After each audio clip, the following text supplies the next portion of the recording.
If you wonder if you are a high water user, you can always look at your bill.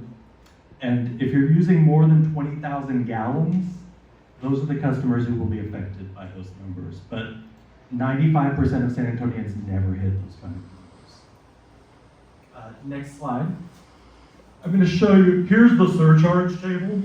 And if this is a lot of numbers on the screen, but what this is showing, for residential meters, it'll be $10 for every 1,000 gallons. The other categories here are all commercial users. And what I just want to show you here is that these fees are assessed to big commercial users. When you see malls and banks and golf courses watering on the wrong day, they will be paying significantly more for that water during stage 3 through the surcharge. Next slide, thank you. So another change to the watering rules, we have 5 big changes. It will affect what's called drip irrigation. Anyone have drip irrigation? I'll tell you about it in short. It's very trendy in irrigation. It's very efficient.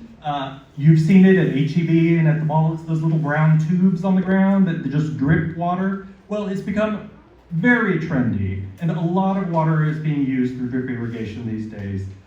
There were no rules on drip irrigation, on how much water you could use or when you could water, because it was so efficient. Well, it turns out it's become so trendy, it's using so much water, some drip systems are using more water than hospitals. So, now under the new rules, drip irrigation in stages 2 and 3, when drought is serious like it is now, users of drip will have 2 days a week to use the water. And you can, on the next slide, you can actually see drip is efficient. You can actually you have more flexibility with drip, but in stages 2 and 3, you'll have 2 days a week, and in stage 4, if that ever happens, drip users would have to come back to 1 day a week. Next slide. Thank you. So, the next change that we put forth was an operational inspection of new irrigation systems. And we're going to just really quickly go through this. 27% of what was citations is now violations. In 2023, we're at new homes under builder accounts. So like just either in the process of being built, new landscape currently being installed. And we saw basically what's on the screen. We saw a ton of runoff in these communities. Some of them have drip irrigation under the grass, but in other cases they are installing grass and turning on the irrigation to run twice a day, 7 days a week. And so we are starting, I guess, in 2025, in January of this next year, we are going to be doing plan reviews of new irrigation systems being installed at new builds, and in 2026 we'll begin operational inspections. So what this means, just for all of us, I'm not living in a brand new home and don't plan to anytime soon, but what that means is that all new homes that are being built with irrigation systems are going to have more efficient irrigation systems, which is good news for all of us because they're going to be using less water. So that saves water for the entire community. Additionally, if you decide to go buy a new house, you're going to get the benefit of this. You're going to get a better irrigation system, and you're going to get the plans that were used to design and install that irrigation system. So next slide. I think this slide just has more information on that. You can go one more. Perfect. Thank you, Martha. And so the fifth rule, the one that is going to affect all of us, is a change to the watering times when we're at stages 2 and 3. And I'll ask you, in ancient times, a month ago, what was the right time to water if you had a sprinkler system? It was easy to remember. Unfortunately, it caused, because it was 7 to 11, folks were watering in the evening, and so SAWS was encouraged by our electric utility, CPS. During brownouts, the water that's being pumped in the evening is very hard to pump uphill. It uses a lot of energy. Who is CPS's biggest customer? It's SAWS. So to help prevent brownouts in Texas, SAWS has changed the watering hours in the evening. And Actually, this is a good thing. A lot of people wanted to water earlier in the morning. So the new watering hours are going to be from 5 to 10 in the morning and from 9 to midnight in the evening. And that's the reason why that's changed. We had a lot of requests to water earlier in the morning, and we had a big request from CPS to water later in the evening. So this will affect all of us. It affects, you can water with a hose. If you're holding a hose, you can water when? Anytime. But if you plug into a sprinkler to it, or if you have sprinklers in the ground, you'll follow the new watering rules, 5 to 10 and 9 to midnight. The hours are not, it's not easy to remember. You show us the next slide. Okay, I will come back to that. They're not easy to remember, but there will be a commercial. You'll start to see this. It's going to be on bus stops all over town, and there is a commercial that's set to the William Tell Overture, the Lone Ranger song. 5 to 10, 5 to 10 in the morning. I'm not going to sing it for you, but you will be hearing that on TV, and that's what that is about. Martha had a good point. So 5 to 10 in the morning and 9 to 12 in the evening. What's the light like? It's pretty dark. If you have a trouble watering in the dark, dragging hoses around in the dark, there is a variance. You can get a variance from SAWS. It's on the SAWS.org website. You can apply for a variance to water at earlier hours, so you're not watering in the dark. Or you can call us. You can just call us at 704-SAVE if you can't find the website. And when you see those numbers, you may start to worry about them. If you're worrying about it, if you're worried about watering in the dark, there's a variance for it, and it's easy. Next slide. And so I just want to tell you, we're going to tell you a little about our water saver programs, and you may already know about these, and I'll just mention, what's the problem with, why does SAWS always worry about the sprinklers? What uses the most water in your landscape? Grass, trees. It's a trick question. It's actually the sprinklers. Use the most water. But it's because grass looks so bad in a drought that SAWS has all these programs to help you remove grass, replant them with landscaping that will look better in drought. And it's all stuff that you're familiar with. But SAWS still has the residential programs, the Water Saver Landscape Coupon to remove 200 square feet of grass and replace it with plants. Or if you're building a patio, SAWS has a rebate for that because a patio doesn't have to be watered. And other residential programs are still available through SAWS. I will mention for those of you with sprinklers, if you haven't had the Water Saver Irrigation Consult, it's a free service from SAWS to have a licensed irrigator out to your house to go through the sprinklers for you, check it for leaks, check the settings. If you're having trouble setting it to those new times, SAWS does have a free service to help you do that, and it's called the Water Saver Irrigation Consult. And Madeline and Sarah are in the back, they do have that information for you. There is one more program that you're going to be hearing about. If any of you yet have an electronic meter. Does anyone? Okay. So we have a new program to help you. So I saw a few hands raised that you have the new electronic meter. We have a sample of it in the back at the table where Madeline and Sarah are if you want to see it. But that is our new AMI system. We call it Connect H2O. And we are doing a lot with that data. So we're using that data to try to help customers catch leaks faster. For those who don't know about Connect, does anybody not know about Connect H2O? Okay, perfect, good. I get to tell you about it. So this is a program that, I'm a data person, and so this is a program that makes me very excited. We're going from 1 read per month at every house, and every SAWS meter is going from 1 read per month to 720 plus reads per month, 1 read per hour. And so it's a lot more data for us to work with, but we get the benefits from that of leak alerts or continuous use alerts, as we're calling them.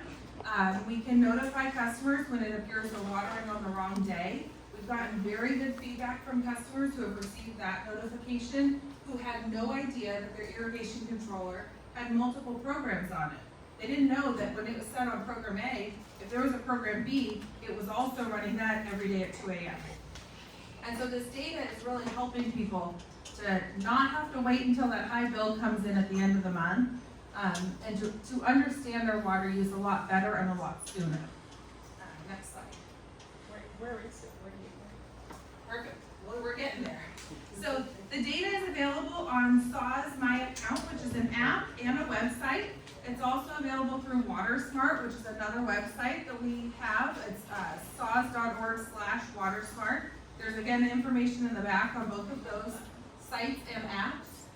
And you, as a customer, the My Account website and app, you just sign in with how you pay your bill. You don't have to pay your bill through that portal, but you are able to pay your bill, but that's where you can access your data most readily. About 8% of accounts will have continuous use at any point in a month. So that's almost 1 in 10 houses will fall into continuous use at some point during a month. So when we look at that over the course of a year, that's gonna be a lot of houses that at some point have continuous use. Now that can be a running toilet, that's the most common.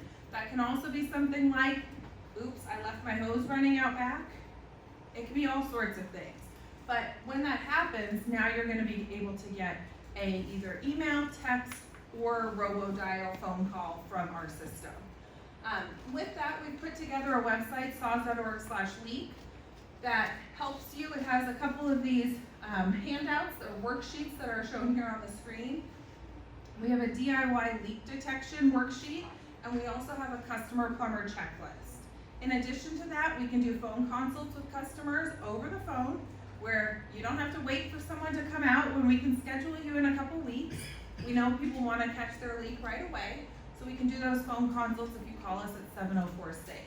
But all of this is designed, saws.org/leak, and the My Account and WaterSmart portals are all designed to really help our customers better understand their use and catch leaks quicker and address them faster. Next slide. And that's it. Good question. I'm gonna start with you, because you had a question, and then I'm gonna pop to you. I just had a question about the violation fines for the 1 million plus users. Yes. It seems like they should be at least 10 times as much and maybe even 100 times as much. Because if you're buying 1 million gallons of water, you know, being charged $500 is not good, you're not gonna feel it. So to repeat that question, the question is, or the comment is that the million gallon or more users, million gallons in a year or higher users should be charged higher fees. We did work with a rate consultant to determine those fees along with the surcharge amounts. And this is what was determined through that analysis. We may look at this going forward and see that customers who use over 1 million gallons are price insensitive to what we showed on the screen. And if we look at that in the future, those totals will get updated. So don't think that we're not gonna do that if that's what the rates analysis turns out. I think you had your hand. I was just gonna ask you, you're saying 704-SAFE or SAFE? SAVE, SAVE. So if you call SAWS, it's 704-SAWS, and you're welcome to call 704-SAWS, and then there's a couple different selections that get you to conservation, but if you wanna get straight to us, just call us at 704-SAVE, SAVE, to help you save water. Yes. I had flu put in, is that outdated now? Yep, so that's a doesn't great work on the question. new We love the meters. flume. The flume, it does not work on the new meters. So it's been a great kind of stand-in while we were learning about new meters. We didn't know at the time when we promoted that and had a rebate for that our new meters, we didn't know when we'd go to AMI, and we didn't know that those meters were not gonna be compatible, so. But if you haven't, then you know how to see your usage online. And so I was sad when they replaced my meter. They handed me my flume. Yeah. But the new SAWS app on the My Account page, you can see your water What do you do usage. with your flu, just throw it in the trash? Actually, it's been. Mine's in my garage still. I don't know what we're I doing. would donate it to your friends in Houston. Yeah. As long as they don't have it doesn't work on electronic meters. Yes. Yes. Can you talk about the drip irrigation? What about some folks that, you kind of said point irrigation is okay, so if they've got like a vegetable garden where they're just trying to drip irrigate that, is that the same as hand watering, or is that required to be like the massive drip irrigation system? So we're in the process, so the question's about vegetable gardens and point source drip irrigation. So what we showed on the screen is more of the The inline. inline The brown inline tubing, yeah. There is something where you can kind of poke a hole in the tubing and put an emitter right at your plants. It's being treated the same as drip irrigation, so the watering days for that are Monday and Friday, but we are looking into a vegetable variance. And so if you have a vegetable garden that you, like a raised bed vegetable garden, that's on its own zone, give us a call, and we are in the process of working with, Bear County Master Gardeners. to figure out what's the best schedule for those in the fall and spring.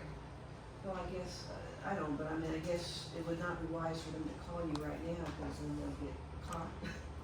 No, if you call us, we're putting people on a list that we're gonna get back to. We're taking people's email addresses, and we're putting people on a list that we can get back to as soon as we have the information on that.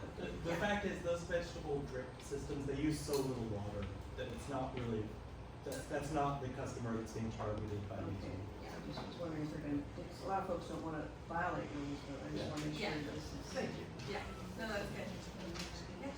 You know, Martha, it makes me a little bit troubled when I hear a statement like that people are a little bit fearful that they're gonna be charged, because they may have spent too much in the water. When SAWS themselves is the worst of all of them, right? $21 billion, or 21 billion gallons is being wasted by SAWS, has been reported, due to leaks, mismanagement, whatever. But you wanna come over here on this side of the neighborhood and charge each one of us, when our leaks may be because of your leaks. And I know that that's true because I got a house I'm remodeling, and those leaks are happening because of the leaks that SAWS has not fixed. And Greater Harmony Hills has had SAWS out just recently, they make a big old mess, you know, water going everywhere because another line has leaked and broken again.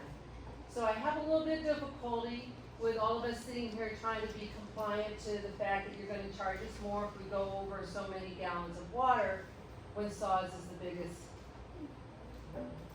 robber of them all. So how do you answer that? I would have liked it better if SAWS would solve their problem first, and then come back and show us what a good constituent they are, or steward of the water. So I think that's a little bit problematic. We hear you on that. We've heard that a lot in the community, I'm gonna say. We are working to address the water loss issue at SAWS. One of the challenges we've seen in the last 2 summers is that the more water we're pushing through pipes, the more stress we're putting on pipes. And so we're seeing increased main breaks in parts of town with certain pipe types, which has been part of a major analysis at SAWS right now. It's outside of our department, but it's part of a major analysis that has happened. And we have also seen increased main breaks in areas with high demand. And so it's something that we're trying to address, I would say holistically from all angles. The more we can reduce demand from customers will help us with addressing main breaks as well. But it's something that a lot of effort is going into at SAWS to address water loss. So we appreciate your comment. Denise has the last question. One more Thank you. question Yeah, over here. concerning commercial properties, I'm gonna try and speak loud enough for you, Betty. Regarding commercial properties, one of the issues we have in this area of San Antonio is SAISD. We're closing over 12 campuses right now in our district. Have you worked with the district to make sure that those closed campuses will be disconnected to their yards, their fields, their playgrounds? Because they are a major water waster, and we as taxpayers have to pay for that waste on a closed campus. So That's a great question. it's something that I think that should have been addressed already when we knew that those campuses were gonna be closed, especially for SAWS. We can't turn off the lights, but we can turn off the water to specific areas around a campus that no longer is gonna be occupied by students or staff. That's a great question and point about the SAISD campuses that are closing, and we can check in with our key accounts department and see if that has happened. If it has not, we can ask our key accounts group to reach out to those properties proactively. Because they've been watering throughout the summer. Okay, well, that's helpful to know. We will definitely look into that. Thank you. You're welcome.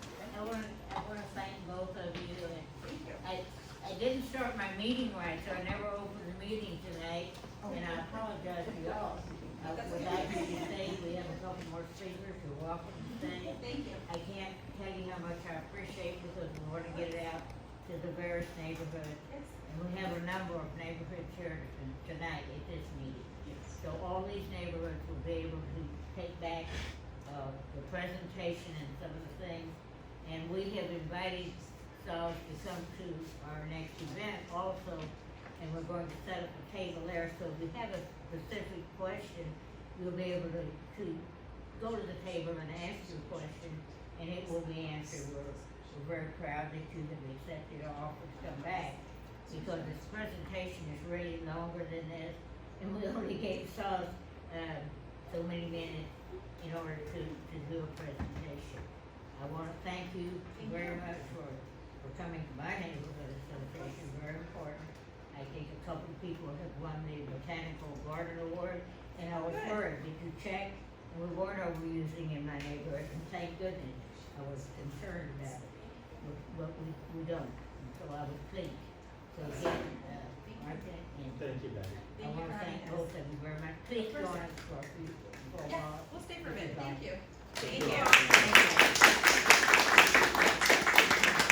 I'm gonna go back and officially open the meeting that I didn't do. My secretary doesn't keep me on cue. So the meeting is officially open. Just 1 minute.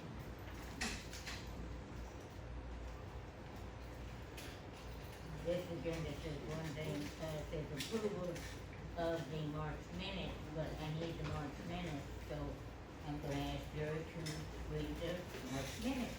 The agenda is not filled in the right thing. Unfortunately,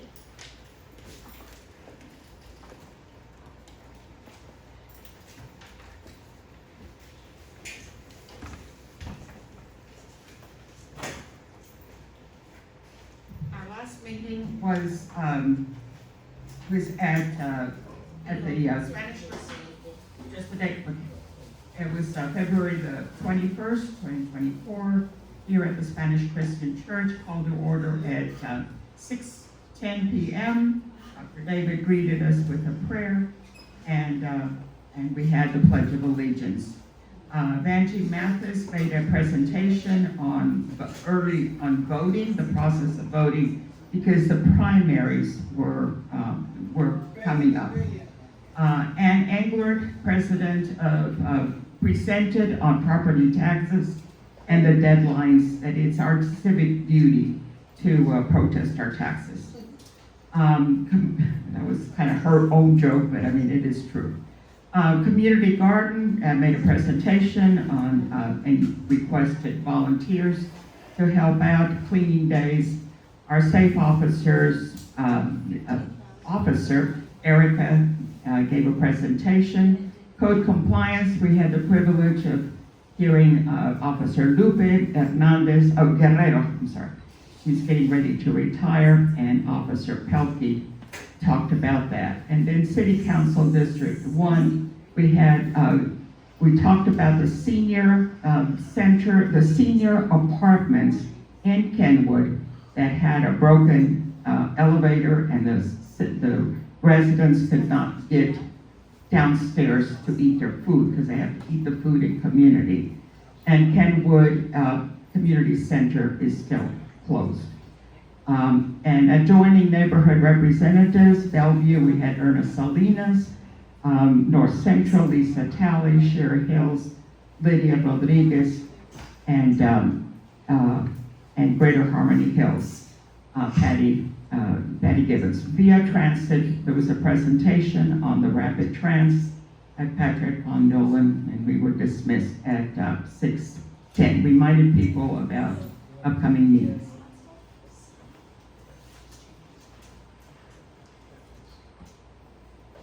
okay, the next thing I wanna do before I go to the treasurer's report is I wanna welcome the neighborhoods that are here, and I hope that they, out of the presentation, they'll be able to take this information back to their neighborhood. So I want to, I think, welcome, is North Central here? North Central, okay. The next is North Shore Hills, Lydia Rodriguez is here.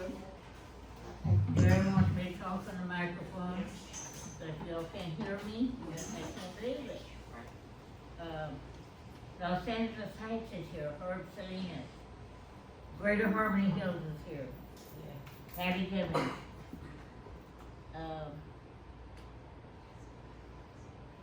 We didn't get, Edison is here, Olga Hernandez. We're so glad to see you, Olga. So we have a representative here from Edison.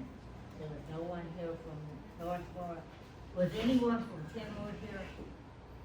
Okay, Kenwood wasn't here. From Denise is here. From Government Health, thank you, Denise. Yes, Denise. You bring a lot of information. So we're so glad and so honored to have, and also we have a lady back here from Blossom Park. Blossom My Park. golly. Larry and Daddy is here from Blossom Park. So we have a number of neighborhood associations here. And we're hoping that out of giving the SAWS presentation, you'll be able to take something back or have them come and give you a presentation so that you will know what's going on. Who's watering and who's not watering and the new conservation of it and why we should do it. So I did get that. So I'm gonna go on to the treasurer's report and get back to my agenda, which I should have been doing, but I didn't. For one thing, y'all have to excuse me, I got new glasses and I'm not seeing very good, not thinking very good either, so when that happens. As of, the end of June, we have 586 dollars. If you got anybody here that wants to be a member, please be sure you're a member or get to be a member. It's very inexpensive and it's only $20. Yeah, Terrace is very inexpensive and this is cost effective. We do a lot of things. This neighborhood has probably gone to 25 or even more than that, meetings to represent Olmos Park Terrace. So thank you, Olmos Park Terrace, for continuing to represent all of San Antonio and Bear County. And I'm just gonna announce real quick, kudos to Jerry and myself both sit on the City-County Joint Commission of Elderly Affairs. Primarily, our interest is in seniors. So, just want y'all to know that. So this water thing is very important to our seniors, very, very. Sitting up here to my right is my treasurer, my vice chair. Here's your vice chair. My vice chair, and neighbor, and a good friend, Grant. Do you want to say anything now to anybody before I get the next speaker on? No, that's No, that's, good. It's good rolling. okay, no, the next speaker now, Green bar. oh, and Mary Stankel is here also from another neighborhood, in Greenbrier. Thank you, Van Doren hasn't told me his neighborhood, but I certainly know a lot about him. I know the work he does and how successful it is in doing. My next program speaker, which I can't see here, is Marion. By golly, I can see her. Marion is going to tell us a little bit about something else that we're ready for. Thank you, Marion. Thank you, Miss Betty. I'm supposed to be talking about our SA 2025, SA Tomorrow, whatever you want to call it. I didn't know there was still here, so I'll take it up. They're here, they're hanging in there. You didn't mention that. Okay, so glad y'all came. Thank you. You're quite welcome. Okay, 6 neighborhoods met on July 11th, and we're going into planning phases, and they're trying to bring the neighborhoods in to get some support for their implementation of their phases as they consider our feedback. That's important. I just hope they'll listen. I think all of y'all are in North Central, right? Except for Patty and Blossom. Those neighborhoods haven't met yet. It was, there was near North Central, near Northeast, near Northwest, Southwest, and West Northwest communities met. We met for the first hour altogether. The project leaders got up to speak and tell us, what their idea is. They're getting the big bucks, so they got to earn it. And then we broke out by community, and there are at least a dozen of us in our breakout. The Jefferson area had another breakout.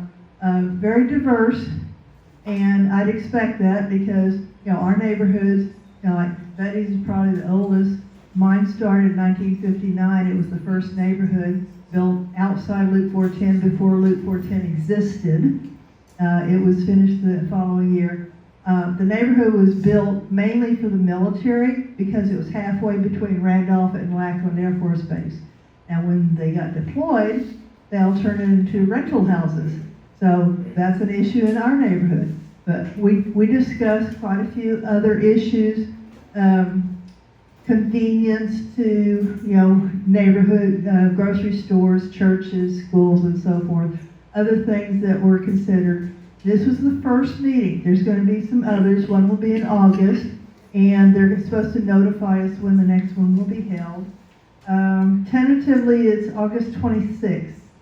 The next planning meeting will be September 30th, and then the weekend of October 28th. So it's practically every 4 to 5 weeks that we will meet. Patrick Von Dolen briefly came in to our neighborhood, and then he visited the others, right?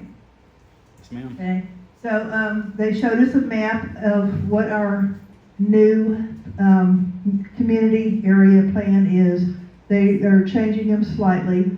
I'm in no man's land because I'm right on the edge of 410. I'm in between Bellevue, Castle Hills, Balcones Heights, and Colonial Hills. And so I was the orphan neighborhood in District 1 for 20 years. So I want to welcome Great Northwest, the Greater Harmony Hills, because they finally fell in outside 410 into our district as well. There's quite a few others that finally joined me, and hopefully we can get some more attention than we had before. So if y'all have any questions, yes ma'am. Is this community plan about zoning changes, or what exactly is it for? We go over that a little bit. It was, they have a big project. The zoning is a little piece of it, but there's other things for, especially, not so much gentrification, those are other neighborhoods, but also, okay, what do we want in our community? Do we want grocery stores closer, which would mean changing commercial areas as well? And then what other issues? Like, I'm right along 410 and I-10, so to me it's traffic. To others it's potholes. And, so there's all kinds of different issues. We brought those up, we wrote them out on the whiteboard, and we're going to go over quite a few of them later. So it's not, that's only one part of it. Okay. Any other questions? Denise, was yours included yet? I would have to share some information about what she just asked about zoning. Unfortunately, right now, the city is doing an overlay. We had a zoning, we had a UDC in our neighborhood. It no longer means anything. The city is putting a whole new one on top of us. They're overlaying a whole bunch of things at one time. So At one time. Yeah. So really, even if you have a neighborhood plan, the city is not really going to be paying attention to you unless you really organize and make a bigger stink about it. They're doing what they call the Cape tier system, and Patty's been there at some of the meetings. Unfortunately, if you're on a major corridor like Broadway or San Pedro or major arteries, what they're going to be doing is working with developers to create an artery for them to develop future multi-housing developments. So it's massive density. So in my case, in my neighborhood along Broadway, The largest building right now on Broadway is the Jefferson State Bank that recently just opened. Well, that one's only 12 stories. Well, now, a couple of blocks into my neighborhood, which is historic, they're gonna put in a 16-story complex for condos, which never actually become condos, they become apartments, because at the price point of condos, people can't afford them. So what's happening along these neighborhoods, including Marion's and some other ones north of 410, there's gonna be a lot of interesting situations happening because of affordable housing that are even including it over, all the way over to the edge of Bolivar Road and 281 at the edge of Comal and Bear County. So it's very important for every neighborhood to look at what's on the agenda when they're discussing it, because even though there's SA Speak Up with San Antonio asking for your input, they've already had their plan in place. These are city planners who already have their plans. So it's really getting your neighborhood and your churches and everybody else involved, especially now that we have schools that are gonna be closing in your area with San Antonio ISD. They're looking at redeveloping those properties because it's major real estate for the developers. So you have to be very aware of what your school district and your campuses are going to be talking about with some of these projects, with these bigger investors. Okay, have y'all been to the Pearl? Yeah. Have you seen the development on Broadway? That's gonna happen to you, unless you speak up. Now, we know that it's falling on deaf ears, we're aware of that, but if we get enough mouths open, then maybe they'll listen to us. Patty? What's your regional plan called? It's North Central. Oh, North Central Regional Plan? Uh-huh. We, Yours is closer to airport, right? Great, yeah, ours is airport. Yeah. You have a question, Mary? no. Okay, any other questions? I have a question, but it's more, 10,000 foot. So a lot of good information, and it seems like we have seeds of folks that are very aware, very connected. Right. Are there any tools out there on the interwebs with us, so I can look things up, find out when these things are, who the players are, you know, and really determine what matters to us? What neighborhood is it? Almost part Terrace. Right, essay tomorrow, 2040. And that's gonna, You can also go to sanantonio.gov, Right, go to the there's- rosters of different boards and commissions, go to the roster, find the one you wanna look at, either it's traffic, housing, affordable housing, then look at the agenda item and look at the discussion. Some of them are not even being recorded as required, and that's very concerning because they're supposed to record them and they're not. yeah. So- And there's supposed to be public meetings as Right. well. So I've been there and seen stuff, Mhm. but if we're learning stuff in here, that's good, but we're, 30, 40 people, right? Right, at first it was just the community leaders, and now we can start bringing in more neighbors to listen and feedback. Yeah, because I think the operative thing is somebody here Just to said say real quick, is being there, right? we already did a neighborhood, we already did a community plan. We did it with 7 neighborhoods, we already have a community plan. So, my question at the meeting was not answered, I asked him if we could opt out, because we already have a plan. I don't know that we want to change the plan or change the neighborhood that we had to plan with, because now, we're not with the same people. They switch our neighborhood to put us to a neighborhood that has no representation.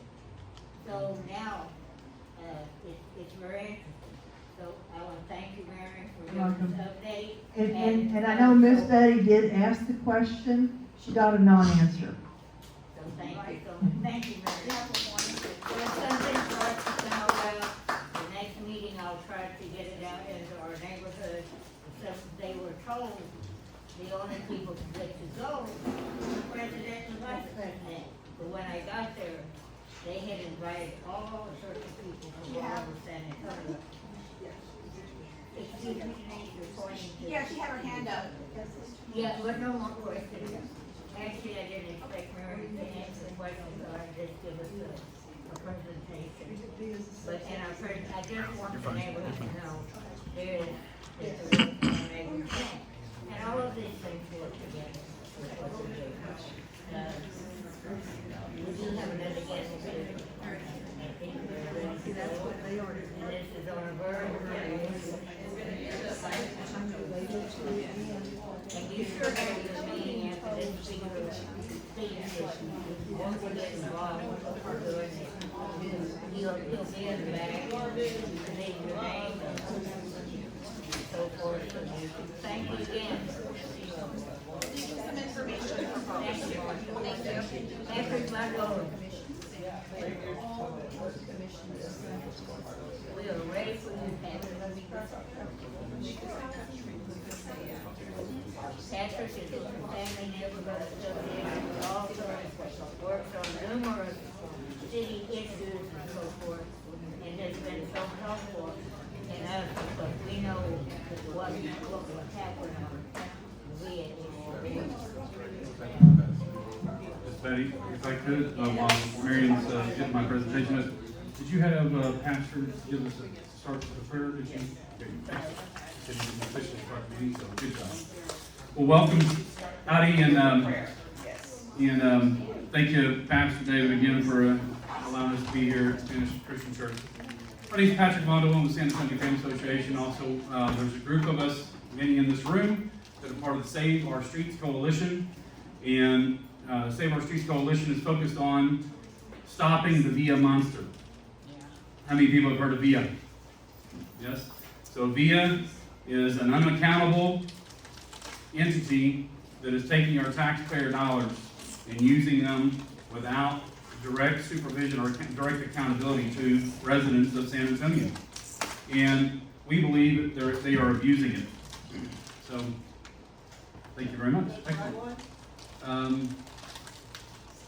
see, is it a PDF? Yes. Okay, and that's great. Okay, so real quick, everybody knows that in 1691, June 13th, city of San Antonio, the seeds were planted on the banks of the San Antonio River, and then it germinated into a city in 1718. So 306 years later, we are here where, if you imagine San Antonio, we were just talking about water, or imagine how water flows into San Antonio and how we have issues with drainage. And we are a wagon wheel of a city, right? Yeah. We're a wagon wheel of a city. We have a hub, we have an outer hub, we have an outer hub. And all the roads come in as farm and market roads, come into San Antonio and come into market, bring their cattle, whatever it might be. We're an agricultural society. And so we have a situation where we're unique.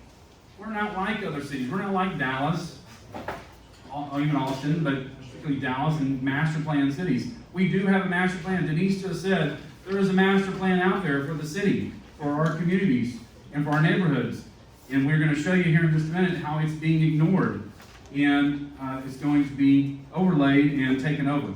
So with an official municipality like the City of San Antonio that incorporated in 1951, created its own home rule city. There's two types of cities in Texas. There's general law cities and home rule cities. San Antonio, most cities over 5,000 might end up becoming a home rule city. In that case, they take on their own charter, like their own constitution, so they can rule themselves. And one of the things the state does is the state of Texas allows the city to take over and govern zoning authority. However, the city of San Antonio is not allowed to delegate that zoning authority to another entity like Toyota on the south side, that there's a start break agreement, won't go there, but there's another issue there, or to VIA. And in this case, people that live down San Pedro, in and around San Pedro Avenue, are going to face a situation where VIA, Advanced Rapid Transit, might very well take over zoning authority along San Pedro, a half mile on either side of San Pedro Avenue. It will continue on through at least five other major arteries in the city of San Antonio. So what we're talking about is an undoing of the master plan. Because in the city of San Antonio, you have a master plan on the base, on the ground level. You have base zoning on top of that. And then they're going to come in with an overlay on top of that changes all the rules below. So it's going to be confusion, mass pandemonium, and you're going to have to hire an attorney anytime you want to do something. It's going to drive up your costs. It's going to be an indirect tax. And so that's what you're facing here. So real quick, after 1718, we fast forward 1951, the city becomes a home rule city and takes its own charter. That charter has been amended. And in November 3rd, 2020, it was amended again. And with the vote, if you can scroll up, Marion? We're gonna move pretty fast here through, there's quite a few, but this Proposition B, we were against it at the time, and, but it allowed for workforce development to keep on going, if you would, and keep going up, if you would. You can make that a little bit smaller probably. And, yeah.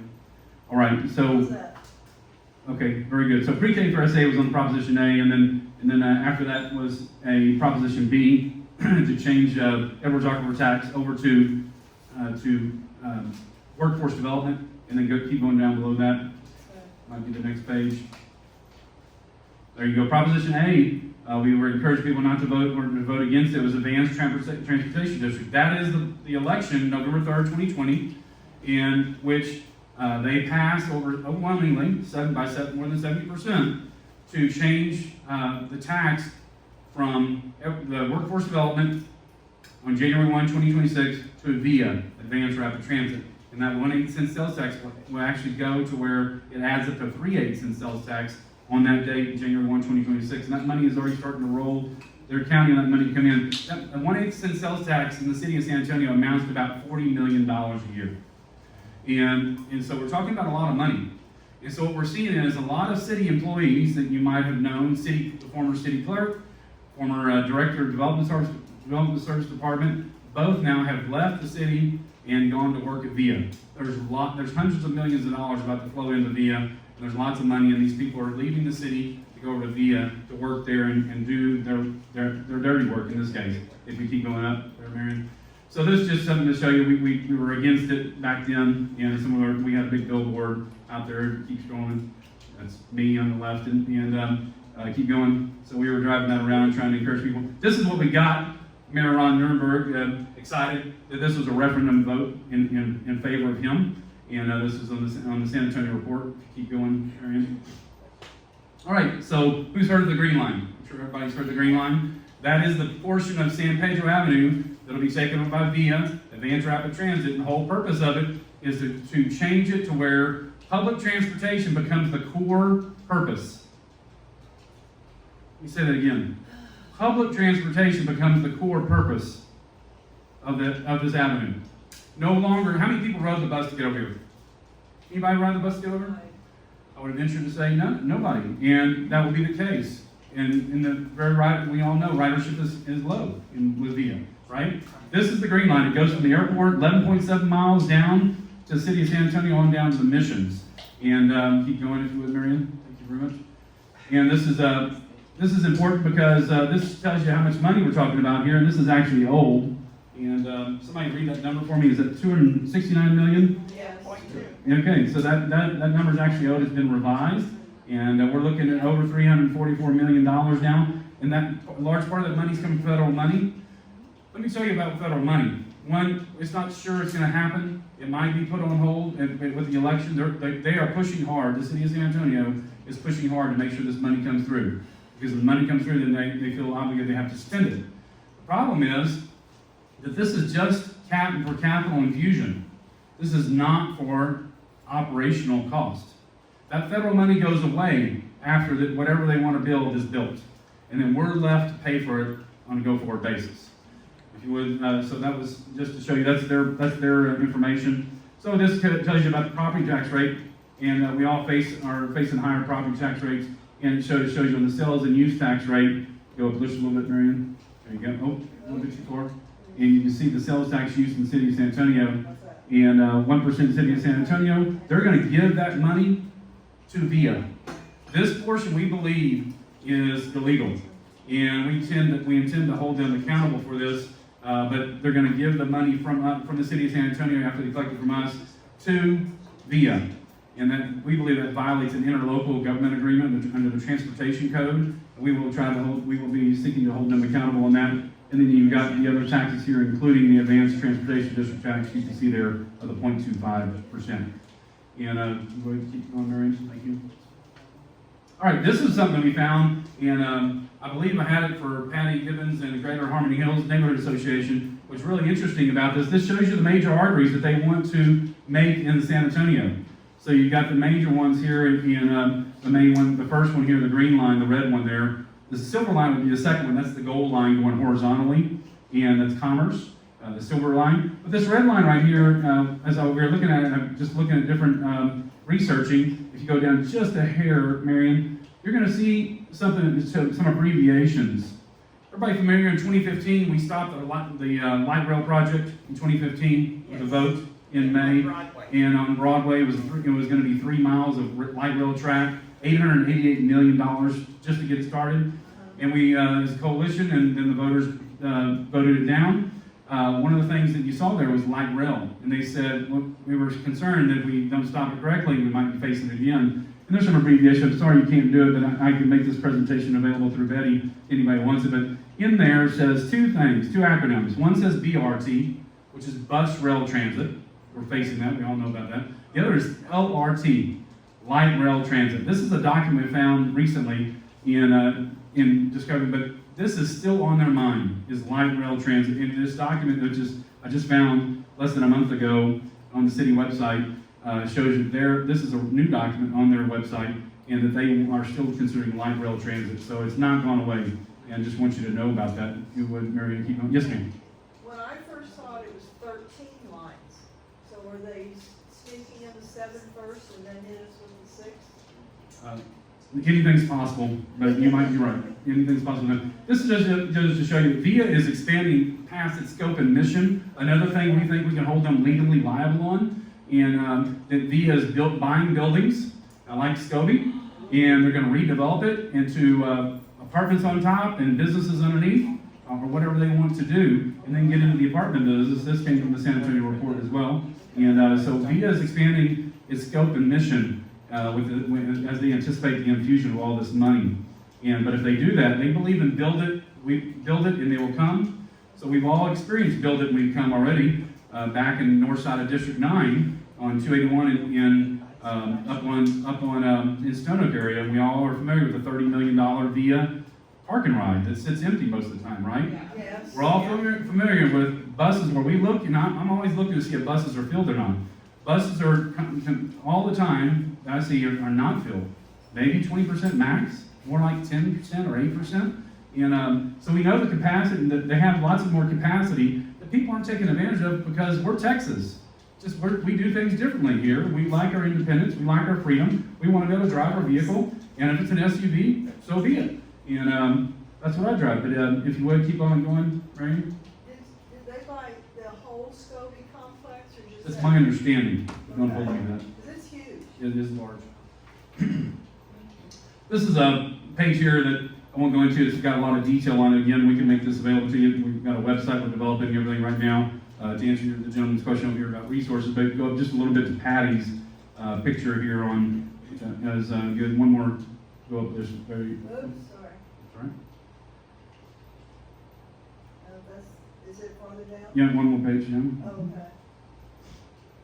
There you go. Okay, so this picture right here shows, this is Patty Gibbons put this together, and shows you what, the picture came off of VIA's website. And if you haven't been to VIA's website, go to keepsamoving.com. Keepsamoving.com is in San Antonio. And so she's got it numbered. It's a little hard to see some of the red there, but one of the most important thing there in their video, it talks about, you can see Patty's done a good job of cutting it right where the bus is changing lanes. So the bus, they in the video, they talk about bus prioritization. When buses are prioritized, that means you're second. That means everybody who pays taxes is second. And all the people riding the buses are first. Not that we can't wait a second or not, but the fact of the matter is, in the state of Texas, it's illegal to change lanes in the middle of an intersection. Number two, and they're going to do that. Number two, they're going to get prioritization at the lights. So they're going to let the bus go and cross over. So up by the VIA Center at San Pedro and 410, where you've got 7 lanes, the middle lane will be no longer a turning lane. It'll be a bus platform that people like Betty and Jerry can walk from either side of the sidewalk about 180 feet to get across into the middle of the street and get on a bus either going south or northbound. And then either side of that middle lane is now a bus platform lane will be a northbound, southbound dedicated bus lanes. But when it gets down here and then we get down here where the road's skinnier, they're going to move to the outside. And that's what you're seeing here. In this case, they're moving from a skinny road to where it's a little bit wider and moving into the dedicated bus lane here. So the question becomes, yes ma'am, Where is that moving to the outside's gonna take place? there's a map here if we get to it. If we don't get to it, I've got a presentation I can send to you. I'd be glad Because to it send. keeps changing. It does keep Yes. changing. It is. As I've said before here, is that VIA is long on ideas and short on details, and it's very much the case. I think part of this to help keep with the confusion of things and keep it confusing. It's pissing me off. It is, and I can appreciate we're there with you. So, but big things here are buses will enter the intersection before cars. They'll be prioritized that way. Existing center lane will go away. We don't know whether or not city services like the police officers who are just here, fire, will be able to cross over. If they have a curb, they might not be able to cross over. And so vehicle lanes will be reduced. Bus riders will have to walk from the sidewalks into the middle of the road. Buses have their own designated lane, and the city will acquire existing business along our future lane development for affordable housing in affordable housing apartments. One of the things that's not on here is only left turns for you. If anybody came from south of here, over here to take a left and onto this road, you won't be able to do that. You'll have to go up to a stoplight and then make a U-turn and come back around wherever it's available. Yes, ma'am. I wouldn't be able to pick up Betty. That's right. It would be much more difficult. And have they bothered to do the study when Houston put in the system, all the fatalities and injuries? And the accidents, we need to get that. It's a good idea. It to was get that. horrible.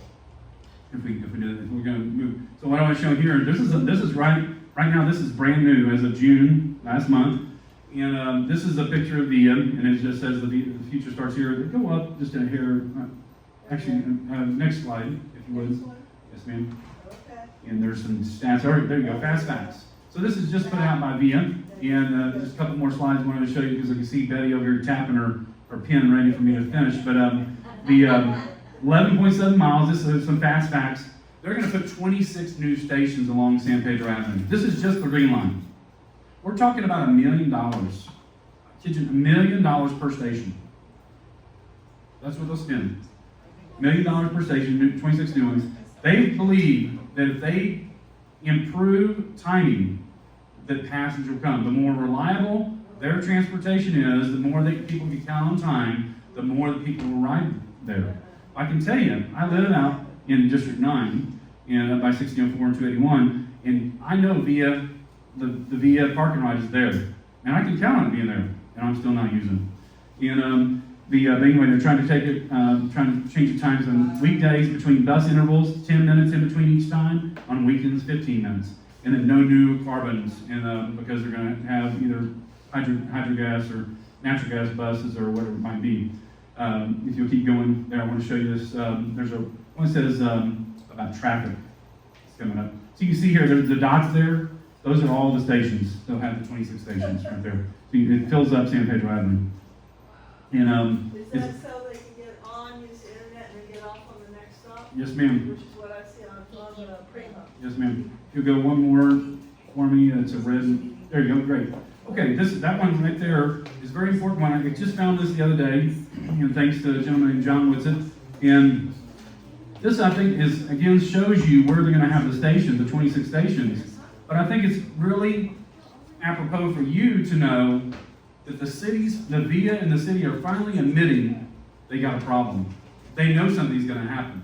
Because when congestion, anybody face congestion on San Pedro Avenue? They're already. So when you take out at least 3 lanes up a little bit further north, and at least 2 lanes down further south, you're going to have more congestion of individual drivers. They know, and they're admitting it right here.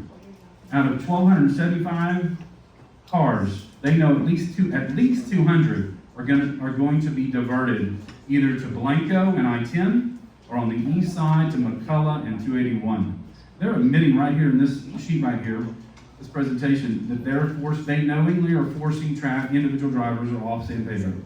Again, it just goes to show you, you're paying the taxes and you're being prioritized number 2, not number 1. You'll keep going. There's a couple more I want to show. We're going to scroll through those because I know Betty wants to keep going. So this is new. This came from 2020, and I want to show you a couple of things here on the document that was really important to show. You go, ma'am. Okay, so right here, 72% on the right side, they're trying to justify spending all this money. And their justification is, if they build it, we will come. but part of their justification can't be satisfied because they don't have the ridership to fill up their capacity now. And what they're saying, they will expand their capacity for more riders that don't exist. Right now, in the city, in VIA's own budget, I don't have it on here, but VIA's own budget admits to the fact that ridership only pays for 8% of VIA's operating budget.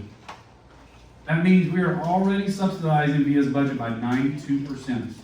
What do you think is going to happen when we invest in something like this and the costs all dramatically increase? Who's going to be footing the bill? It's not that we don't want to help people with public transportation, but I guarantee you, we could contract with Uber or Lyft or whatever, and we could pay for everybody's ride that needs a ride to and from their doorstep to doorstep and save hundreds of millions of dollars just by doing that instead of this project right here. But 72% of VIA riders are employed. They're trying to say many can't work from home and they're driving just like the rest of us going to work. And VIA is essential to them. Okay, that's great. And keep going, if you would. One down. And so their projection is 2040, where the city of San Antonio is going to be. Right now, the closest 2020 is 2 million, and we're not there. But we're good. We're in that area we are, but not necessarily via service area. And they're saying we're going to go to 3 million by 2040. If we got 2 slides go, one is I really want to show. This is just one showing again shorter waists. They're going to have more interest. Keep going, and bunch of bumpus. Keep going. And okay, so that says, if somebody can read that at the bottom for me. Secure federal funding. All this hinges on federal funding. There's 2 parts here you need to know about. One is VIA. The other is a new thing that the city recently created not too long ago called Transit-Oriented Development, TOD. Transit-Oriented Development. You want to know all about TOD, you can talk to Denise or Patty, and they'll tell you all about it. But so you got 2 different divisions here. VIA's Advanced Rapid Transit and was passed by the voters on November 3rd, 2020. We have a legal fight there to stop them. On this side, Transit-Oriented Development, they're going to come up before, in the fall, they're going to come up before Zoning Commission. So I need everybody prepared to get an email, a notification from Betty, to go to Zoning Commission to stop, to testify against this. Because we think we can stop Transit-Oriented Development and kill it there at zoning. And City Council can still take it up, but that's where you need to start talking to your City Councilwoman here in District 1. Keep going. But that's, I just want to highlight that for you. It is all about sales tax, but keep on. A couple, one go up, go up one if you would, please. Yeah. Nope, okay, keep going down. So there's a new document I just found the other day, last week, and this is a whole other study of the transit-oriented development. We stop right there. So there's a new term here called transit-oriented development that you've heard of, but then there's, I'm sorry, my eyesight's not near as good as it used to be, but now you got transit-oriented development, transit-supported land use. Transit-supported land use. They are very similar but different. And so they are targeting, this is where the overlay comes in. If you keep going, just, I'm looking for 2 different slides to show you. I think this is it right here. This is one of them. Okay, so go up just a little bit. Where that? Okay, so this is a map. And with this map, about the top part just said, this is a map telling you that this is based on the survey of where the demand in the city is. They've taken their own numbers, where the demand in the city is for public transportation. Can anybody see San Pedro Avenue in there? Or see generally where it is? Yep. Right in the middle. That color, that light pinkish purple, real light color, that's where the red arrow is to the right. That is the lowest level of demand on their survey. So if we have the lowest level of demand along San Pedro, why are they forcing this down our throats? This is an opportunity, and I remember a slide that was up above, but don't have to worry about going to it. It said, this is about VIA saying they're connecting people with work and opportunity. And I will tell you, they are connecting certain people with opportunity. And that's the big business city contractors that do all this. They're going to make a lot of money, hundreds of millions of dollars to be doled out. But that shows you right there again that this is the lowest level of demand for bus is in the San Pedro area. And it's quite comical. Let's keep going if you would. And got one more to show you. It's another one showing there's just not the density there that they want. This is all about density and changing land use as well. And it goes into a little bit of land use. There's one more doc, keep scrolling if you would. So, okay, this is it. This is a good one. So right here is demand. Right there, that first part shows you that's all about federal funding. They need the federal funding to close the gap on the capital investment, and it's going to be up to us to foot the bill later on. And so the operational costs already are being subsidized at 92%. Our subsidization will go increase dramatically more there. If you just keep scrolling, we're almost to the end, and I'll just make sure I don't have another. Just keep going. It's another density, another opportunity on there. Okay, so this is an interesting term. The city has all sorts of new terms this year in the last 12 months. But this is what they're all talking about doing. They're going to nurture us, they're going to catalyze us, and they're going to support us. This is actually in their plan. This is about a 48-page document that just came across. Brainwash, that's right. Yes, ma'am. And so this is gaslighting at its finest if you keep going up. And this just shows you again the arteries that they're focused on. I'll finish with that and taking if Betty has time, we have any time for questions. But this goes into the concept of where they think they are in nurture, catalyze, and support, and goes into that. This is on Broadway. I think you've all seen this. They put this picture in there again to show you what your community can look like as well. And I don't believe that would happen, but or certainly not that nice. This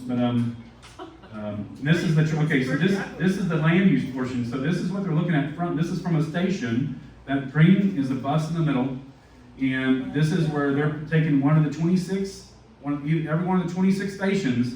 They go out from there and seeing what is the density, what is the opportunity to bring people to ride the bus. And that's what this whole thing is to drive people to ride the bus. As Betty said many times, it's to force us out of our vehicles to ride public transportation so they control us. And so we'll have a website set up soon and have this information posted there as well. So are there any questions I can answer for you? This is long backup. The first circle is 500 feet. The second circle is 1/4 mile, and then the red circle is half a mile. Exactly. So we're looking at that overlay that Denise mentioned earlier, that I mentioned again, you have your master plan for the city. You have the base zoning on top of that that Patty was in the zoning commission, tell you all about that, and how zoning works. And there are ways to get variances to use your property the way you want to, and then they're going to come in and with this overlay and put what we might just call the VIA overlay, and where you can change everything. So interesting thing, if anybody's following the Toyota situation with the Starbright agreement on the south side, what they're doing down there with around Toyota, the 3-mile range around Toyota, with their overlay down there that they're calling the Texas Envelope overlay, and they're restricting property use. Almost to the point they're condemning people's property, about over 3,000 property owners, where they're condemning the use of it. You can't even build a mother-in-law suite on your property anymore if this goes through. And right now they're fighting, led by John Whitsitt and crew, and we're helping a little bit. But on this case, this overlay actually comes in and broadens, it loosens restrictions. It's really quite ironic. Exactly the opposite of what they're doing on the overlay on the south side. They are actually expanding and giving flexibility to here, so somebody can come in, like VIA, and buy up 1, 2, 3 businesses or properties along San Pedro and build a monstrosity of apartments. That's the purpose of reducing restrictions here on San Pedro. So it's the opposite down there. They're restricting it, constricting it down there. They're loosening it up here on San Pedro Avenue. Does that impact the historical neighborhoods? We have not seen that fight yet, but that's one we need to use against them to impact that.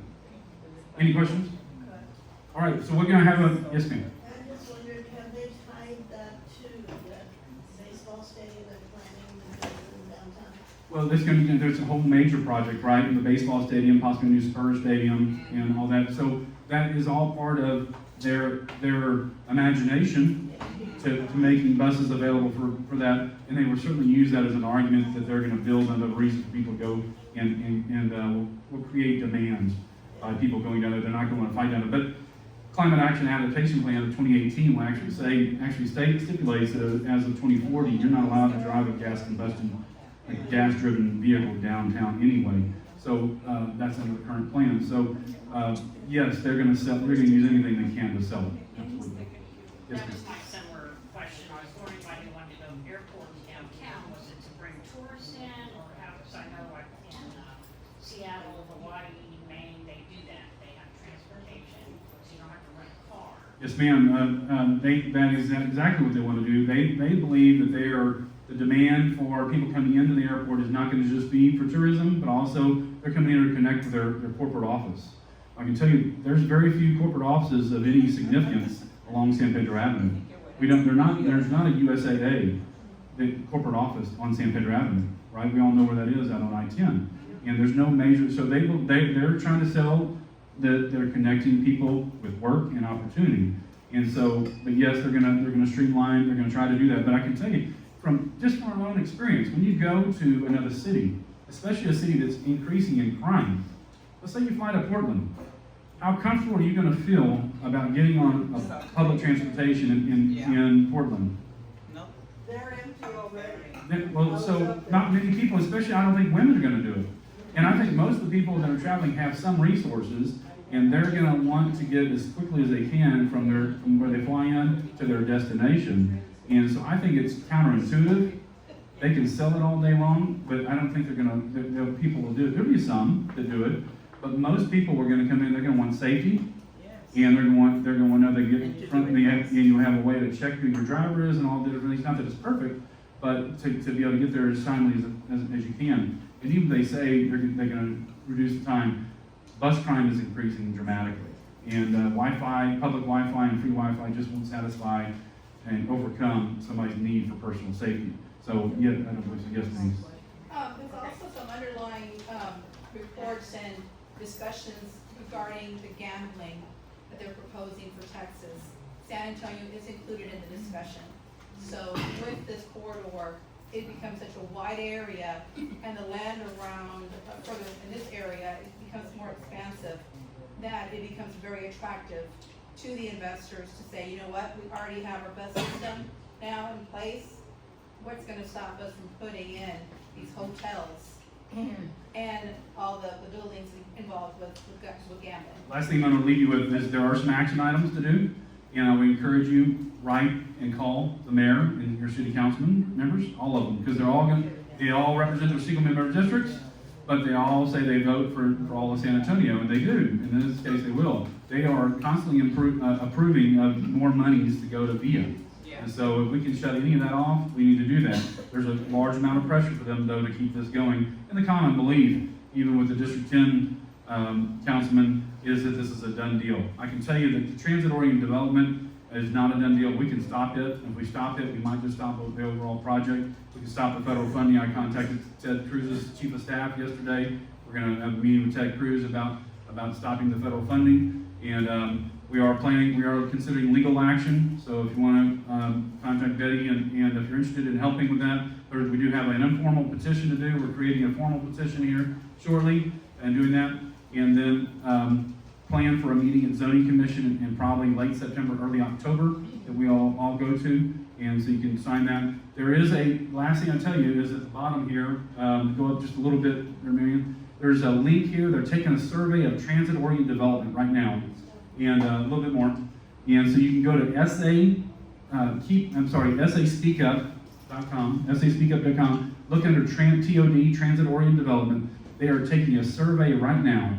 If you'll go complete that survey, it might be a waste of time, but we need to let them have your input anyway, that you don't want transit-oriented development. It's a waste of money. And it was a little bit further below, but anyway, go to SASpeakup.com, and you'll find that there. Thank There you. it is, right there. Okay, Right in the middle. thank you very much. Be sure if you wanna get on the Save Your Streets Committee, or invited to a meeting, that you, sign up with Patrick back there, and we've got one more speaker, Patty Gibbons from Greater Harlem. We're gonna talk about another issue that the city is doing that, we have, our neighborhood has been seen. Patrick, be sure that you know and watch for what's going on. And on the planning, be sure you watch. We've already done a planning. We've already got a plan for a neighborhood. But they're grouping us with neighborhoods that don't have any representation. We already did that. be sure, again, Patrick's gonna be in the back, he's gonna live. Be sure you give him your name and number, and be sure and let me know also. See, without further ado, Pat. All Yeah, right, thank Betty. you, Betty. I Okay, love Betty. coming over downtown. I feel like I'm in this cute little hub of a neighborhood. And every time I come here, I just feel like I should break out in the song, Jesus Loves Me, This I Know. Especially in the summertime, right? VBS and all that. My name is Patty Gibbons, and I'm the president of Greater Harmony Hills Neighborhood Association. I served on the zoning commission for 4 years under the appointment of Councilman Courage.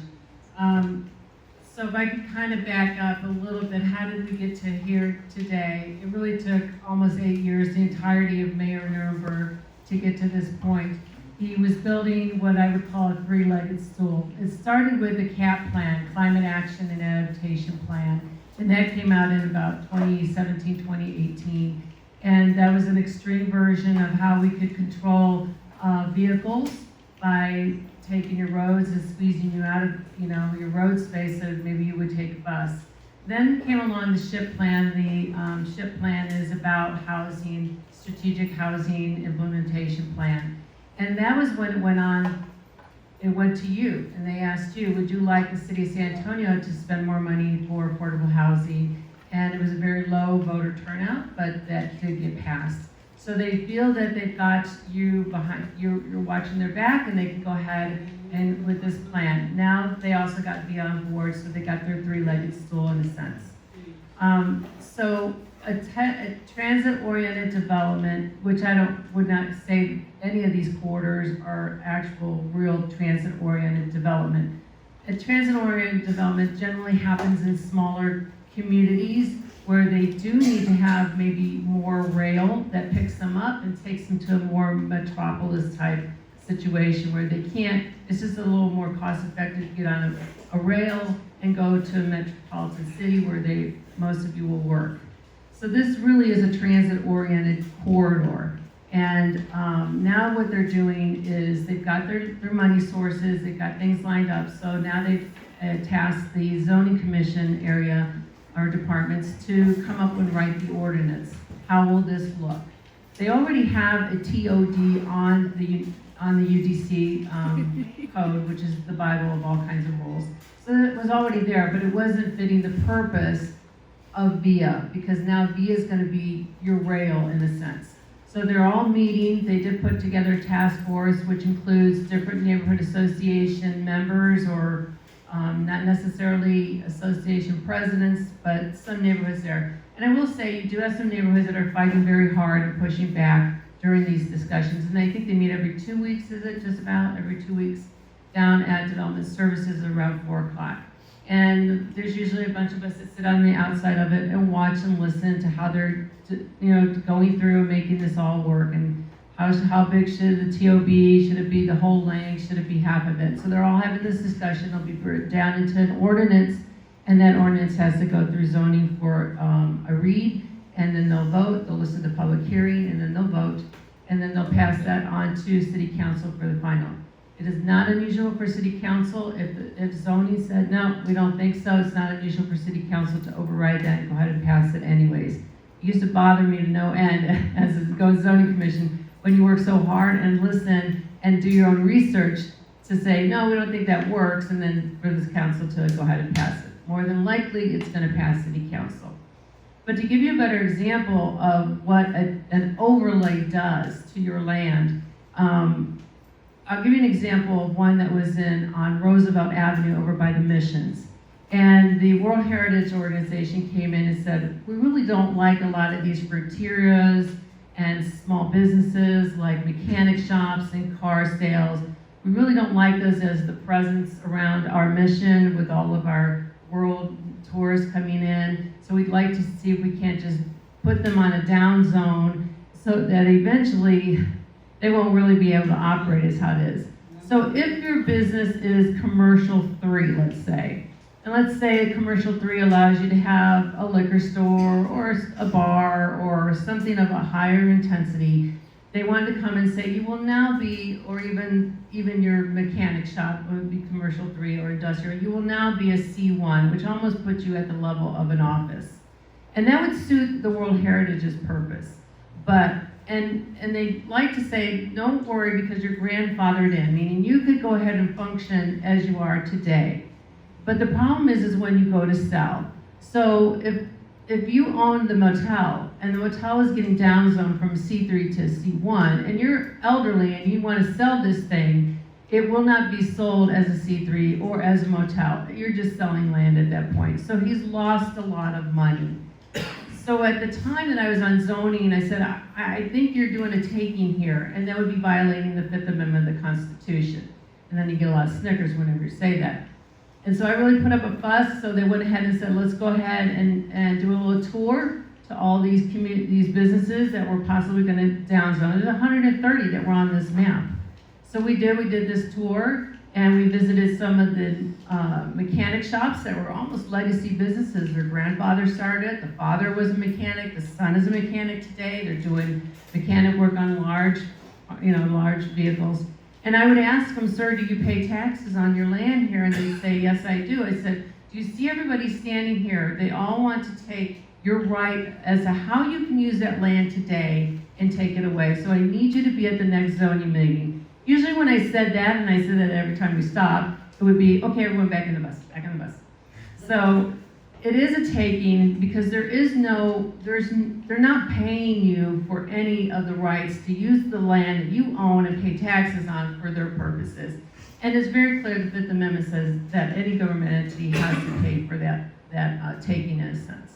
I'm very familiar with the taking of eminent domain. I lived in a small town in the city of Ohio called Peninsula. We were a small village, and the federal government came in and said, we love it. We love this place. In fact, we're now going to eminent domain every one of you, and it's now going to be a national park. And they did. They bought us all out. You had to tear down the house. My father, my grandparent built, and off you went. And it's pretty soulless because it's just a tourist town now. But there we all went, just scattered to the wind. When you're a neighborhood association president, like Betty is, and some of you are here, Lydia, you're very in tune with your community. This isn't just neighborhood houses in a row that happen to be built, and now I live here. We really live here. We know our neighbors, like Bill, who died, and we know our neighbors. We work with them, we play with them, we meet up with them, we discuss with them. That's the hub to me. That's the transit-oriented hub to me. That's what was developed long ago, and it was a very good concept, right? We could all still walk up the street and go to the convenience store or not, or just a few rows down, or borrow sugar, or however we work and play. We already know how to do that. This is not that. I know they want to portray it as that, as if it's going to be nice and walkable. But when you start to build a neighborhood like they want to build, which is density, which is person on top of person on top of person on top of person. I don't really call that an apartment, I would call that a compartment. You're very compartmentalized. You don't know each other when you're in apartment complexes per se, like you do in all of our houses. And some of our houses are small, and we're okay with that. We love that, and we live for that reason. So I brought up two examples, which, by the way, what Marion was talking about is what's called a regional plan. And Marilyn, Jowdy, and I were in the Greater Airport Area Regional Plan. This is, have you gotten this? This is how many pages it is. And it's a new development idea. They hire planners. The planners meet with us in the community, sit down and go, well, what do you guys think? How would you want to develop this land here that we happen to notice has a lot of parking, would probably be a good place for a multifamily affordable housing? And that's when we said, whoa. Yeah, we don't want that there. You can go take that somewhere else or don't develop it at all. So we really had to kind of fight for the design ideas, but they will do what they want to do. They're getting paid, they're architects, architects are very, flowery and pie in the sky, and this one, so it looks so good. My father was an architect, I know, so. and God bless them because they built magnificent things, right? And we love the design and how it incorporates us. But is that happening here when we go story after story after story? And Broadway's a good example. So what I also brought a couple pages out of this, and I'll pass it around, but let me just kind of help you understand the development idea that's going to happen here. And This one is the Park North Shopping Center, which is across from North Star. Used to have the Sears building in it. Okay, so this is Park North as it exists today. So you had that little Jim's retail over here, Target back here. You have a couple other stores here. This is the old Sears. This is a couple new businesses, all businesses and parking. That's what we have existing. So what they want that to look like, the concept is, well, we don't need the Sears building any longer, so let's build a mixed-use residential complex. It's quite large right here on this backside, all the way from that little road behind it. And then at the very front, some more mixed-use office residential. So we can have office at the bottom and the rest would be residential at the top. And then we have maybe some existing here, but a lot of it has to do with that density. TODs today are about density. And the city recognized that in order for them to just build and meet that guideline, that the CAP plan actually is really the catalyst of all this, then they need to build the density. And the density, in order to build that, has to come from the money, whether it's federal, state, will give some money, and then the city, because we voted, apparently, will also chip that in. So where we're at right now is Denise and I go down to the sausage making, which is the writing of the ordinance and how this will look. And those maps are very intense. They're showing you a map where they want to have that overlay go half a mile out from the very center of San Pedro all the way down. That would be what they would like. We do have some pushback of neighborhoods that are saying, no, we'll give you 1/10. They really didn't like the 1/10, but I think they may be going with the 1/10, we'll see. But they're just making that ordinance right now. It's huge, it involves the entirety of San Pedro, and then it will also reflect on all the other corridors. So this is very massive change. And I think you're starting to lose the identity of who we all thought San Antonio was. Now I was born and raised in Ohio, and I'm between Akron and Cleveland, Ohio. Cleveland's a very large metropolis, very scary, right? I mean, it's everything everywhere. And you could take a transit from a little town and go into Cleveland, but that's not what San Antonio was, and that's why I moved here. San Antonio was the small town that I really grew up in. It was Peninsula, and where you knew each other's neighbors.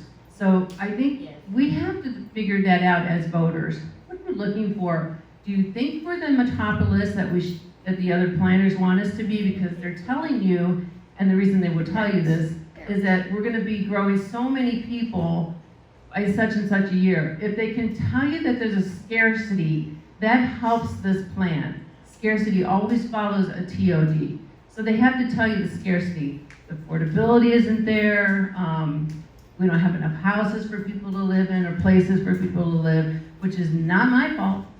I didn't do that. That's government problem, right? So I know it's a lot to take in, and it's a huge change, and I'm very disappointed to see, I thought the councilwoman was here, but the last time we had the meeting about this, she also left during that presentation too. Councilwoman Sook and Councilwoman Castillo and Councilman White. The three of them wrote and signed the CCR to get all of this started, which is the city council review. Let's go ahead and get all this going on the road. And so that's why we're here today. They really kind of pushed the envelope and got it started. So it's unfortunate that we don't have the representative that was elected to stand here and have her tell you her vision, and does she believe in this type of a vision when she's staring at the face of all of us who live in these wonderful little hamlets and have lived here for a long time. So it's a lot to take in. I appreciate everything that Patrick has done, Denise has done. We're all trying to be the eyes out there for you and bring it back to you as we get it. And as we try to read through multiple pages to try to understand it as well. But the gist of it is if we don't have more voices to speak up, it could just easily go through. And that's where we're at this point. But we have a little bit of time, I suppose. So I hope that wraps it up for you. I'm going to pass this around. When's the next transit oriented development meeting for everybody to go to? We haven't scheduled it yet. They haven't scheduled it. They only gave us 1 minute to speak, by the way. Yeah, we had 3 minutes, then it went down to 2 minutes, then it went down to 1 minute. I mean, 1 minute, these people are checked out, it's like, yeah, so. I don't know what we can say. Thank you very, very much, Patty. You gave us a good Well, yeah, get your food announcement, please don't leave. I can't tell you how much I appreciate the various neighborhoods coming together to have a meeting. And I think that we better be sure that we're neighbors to neighbors, that we better initiate that, and we better be neighbors to neighbors. So, we did that tonight. We're gonna continue to do that. I've got just a couple of announcements, and then, Patrick's gonna close with a blessing.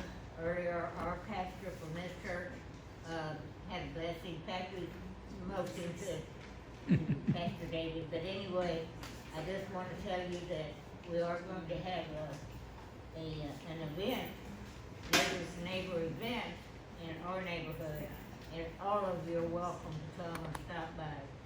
We're gonna have some, tables set up. San Antonio Water System will be back there with the table, so if you have another question about the fees or how this is gonna work, I'm very interested. If the first time you overuse the water, it's $137, or you can go to court, or you can do whatever. I'm proud of my neighborhood personally. You can check and see how your neighborhood's doing as far as water's concerned, and I've already done that. But there are neighborhoods that won't know. So there is a book up here if you wanna look at it, that we've compiled. As you leave, if you wanna come up here and take a look. And we started doing National Night Out, which is now Neighbors to Neighbors. Can she pass it out? Excuse me? Can she pass it out? The neighbor to neighbor? What do you want me to do, Terry? I don't know what you're saying. The flyer? Jerry said something, somebody here is the president, the neighbors. No. The flyer. The flyer. flyer. There's a flyer. Oh, there's a flyer back there on the back table if you wanna pick up the flyer. However, you are invited to come to ours, stop by if you want to, see what we're doing. We've done it now, I think, they started in 1999, and Olmos Park Terrace won the first award. And you can see later on we got some money and we started making t-shirts. And so this is the t-shirt. We also have a book that we made on the history of what we did and who came. Even the city manager came to our event. Many people came. Judges and all sorts of people. So, put that on your calendar. That's, October 1st. October 1st, Derek keeps me on a schedule on dates, because we do so many things in the neighborhood, we'll be surprised. So I wanna thank you, all the neighborhoods that came. Please be sure, if you're here in a neighborhood tonight, if you're standing up and you've got a meeting coming up, Los Angeles Heights, Blossom Park, North Share Hill, if there's anybody here from Share Hill, Ridgeview, or I would like to know what, like. So, like I say, if you've got an announcement, please make it tonight. I know Greater Harmony Hills will have an event. I don't know who else here. Is there any of the neighborhoods that wants to make an announcement on some meeting that's coming up in your neighborhood? If so, please do so. And if not, then whatever, hold your peace or. Oh, okay, hold on. I'm with the Los Angeles Heights Neighborhood Association. I'm the vice president. My husband is the president. Our meetings are the first Tuesday of every month at the Los Angeles Heights Presbyterian Church on 2002 Olmos, West Olmos. What is it? What day is it? The first Tuesday of every month. So this coming Tuesday, the first Tuesday of every month, we have it at 7 p.m. First Tuesday of every month. Yes, and then we will have the council, Cameron is our representative from the District 1, code compliance and everybody there. So anybody's more than welcome to come if you have any concerns you'd like to bring up. That's great. That's your neighborhood. Third Wednesday. Patrick's neighborhood. We have one every quarter, Redland Woods, and we don't have one set currently. Does any other neighborhood have any amount of announcements you wanna make tonight? I wanna thank the people that volunteered, always at the sign-in table.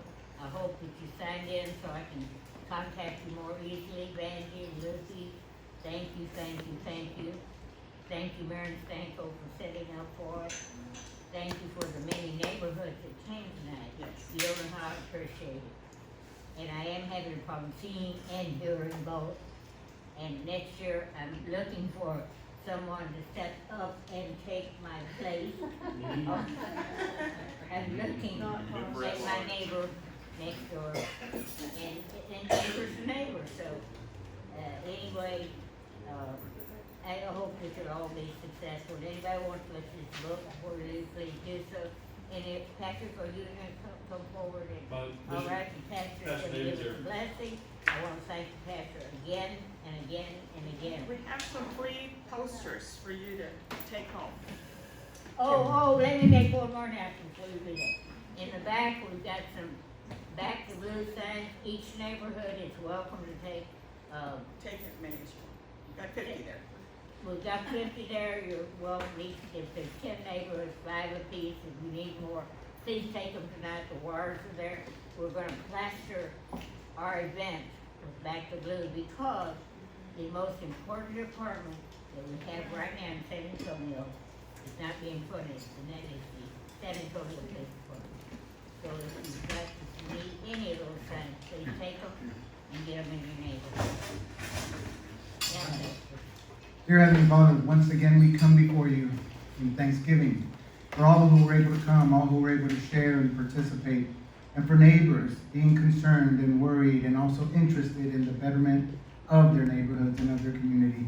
And Lord, we ask that you be with us as we depart this place, and that you help us and guide us, give us wisdom so that we be better citizens and get the results that we desire from those that are serving our community. Thank you for all the ones that were present and for those that represent us, those that serve us like the police department. We ask your protection and your guidance over each and every one. In Jesus' name, amen. Amen. Are y'all gonna get some things back there? Back to blue?